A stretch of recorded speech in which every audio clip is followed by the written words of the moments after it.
Magic should be mysterious, surprising, and defy logic. Magic is hard work. Every single movement has to be practiced thousands of times. It's alright. We're used to that.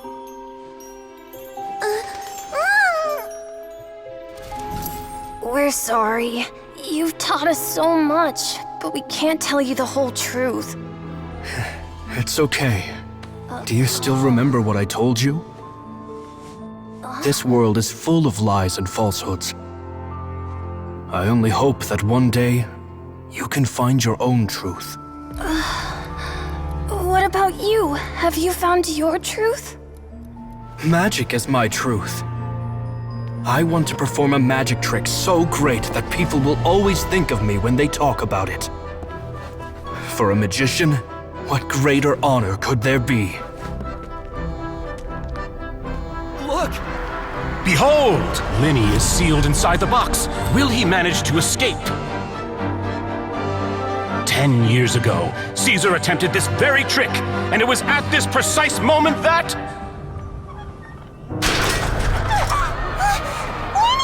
Watch out!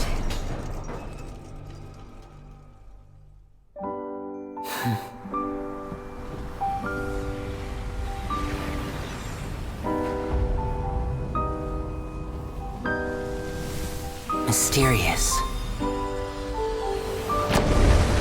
Surprising. And logic-defying. Isn't that right? This honor belongs to you, Cesar.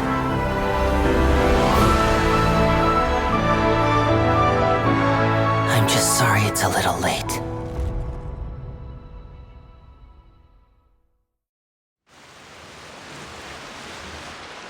Did you see that? 1 minute he was falling, and the next, he turned into flowers. How could he possibly have done that? How mysterious. I didn't blink once. He just vanished, right in front of my eyes. What a heart-stopping magic show! This was really worth the trip. Cesar's name has finally been cleared, and Fontaine's new star magician Lyney has fulfilled a wish on his behalf. Oh, I couldn't ask for a better grand finale. It will make a great headline for the Steambird tomorrow, even if I do say so myself. Whew. Looks like everyone really loved Lyney's grand finale. Paimon doesn't see Lyney anywhere. Where'd he go? Oh, Lynette said he'd be waiting for us at the usual haunt. But, where is that? Oh, you mean the one where Cesar's buried? Yeah, that's probably it. This whole magic show kinda seemed like Lyney's way of saying goodbye to Cesar. So it makes sense that that's where he'd be afterward. Alright, let's go look for him there.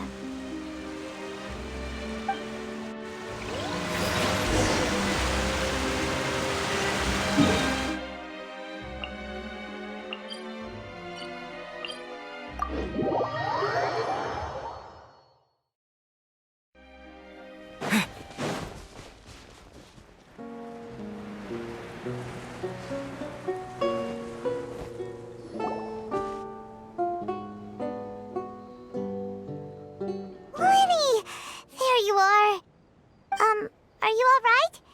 Paimon was scared to death when the chain broke. Paimon was sure something had gone horribly wrong.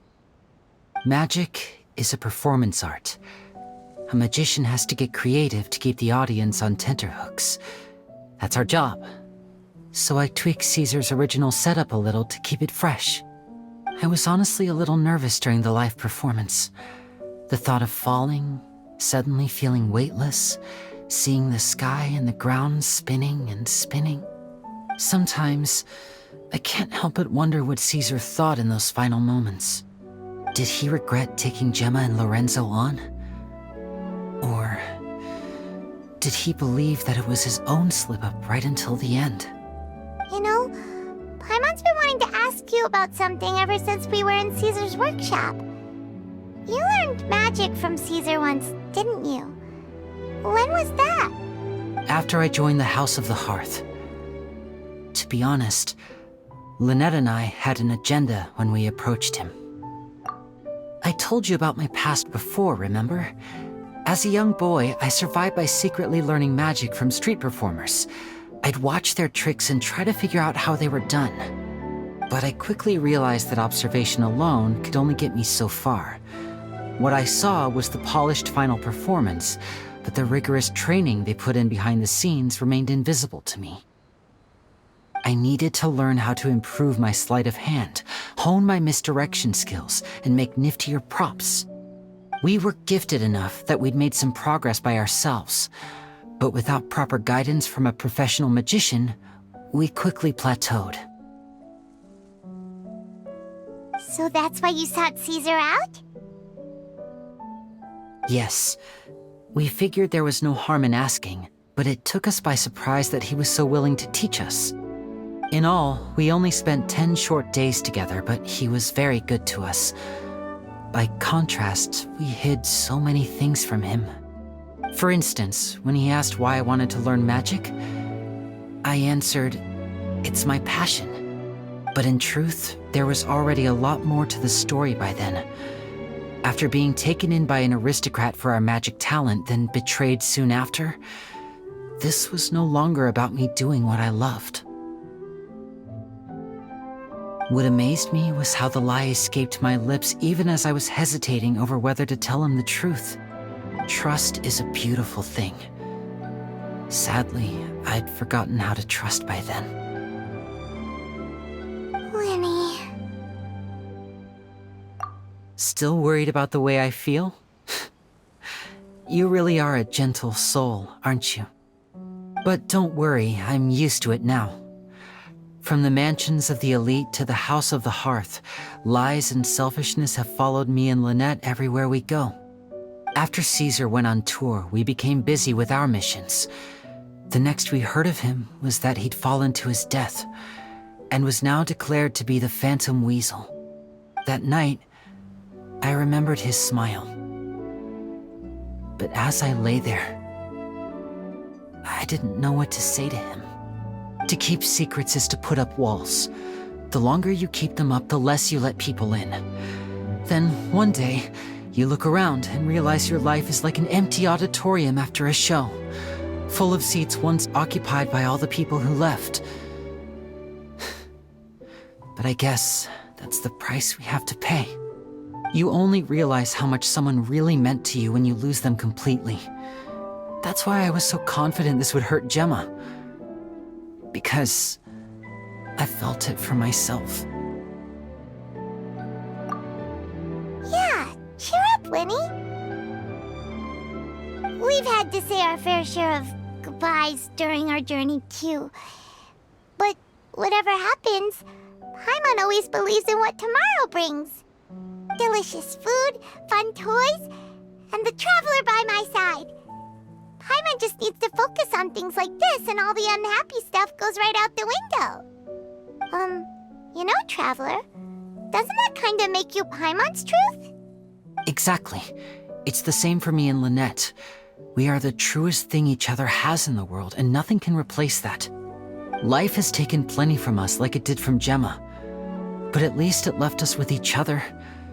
That's what gave us the strength to get through the darkest days. That's why the darkness never consumed me and why it never will. Maybe we live in the shadows too, but we remember every precious ray of light that shines through. All right, time to lighten this conversation up a little. What did you think of the show tonight? Were you happy with it? It was amazing! Paimon just wishes we hadn't been so distracted with the Gemma situation. We spent most of our time in the opera house just talking and pretty much missed the entire first half of the show. Lyney, could you do just one more trick for us? Whoa, that's a bit of a tall order, I'm afraid. The show's just finished, so my sleeves are decidedly card-free right now. Aw, come on! Surely you can think of something. The Lyney Paimon knows can do anything if he puts his mind to it. Oh, all right then. I'll give it a go, but only because it's you. Watch closely. I have a flower in my hand. You liar! There's nothing in your hand! We ain't going along with this! Huh? My goodness, you're right. But I could have sworn I brought one here with me. Okay, try this. Count down with me.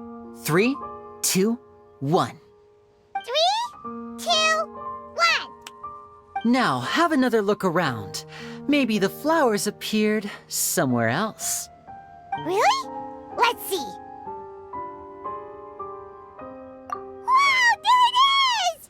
Oh, this is a different flower from the last time, right? This one's called, oh yeah, a rainbow rose. But more importantly, Paimon has to know how the trick is done. Please, Lyney, pretty please! Well, if you want to learn magic, you'll have to start by addressing me as teacher. Fine. Please, teacher, please! Since you asked so nicely, I'll share one little tip with you.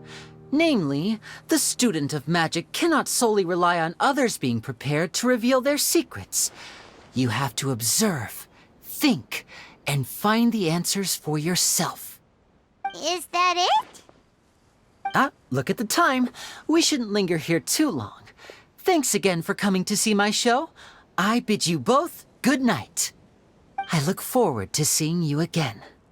All right, fine. See ya. Shall we head back now, too? Oh, Paimon can't wait to read The Steambird tomorrow. Paimon bets Lyney and Cesar will be plastered all over it. Let's head to the Steambird's offices tomorrow morning and see what we can find out.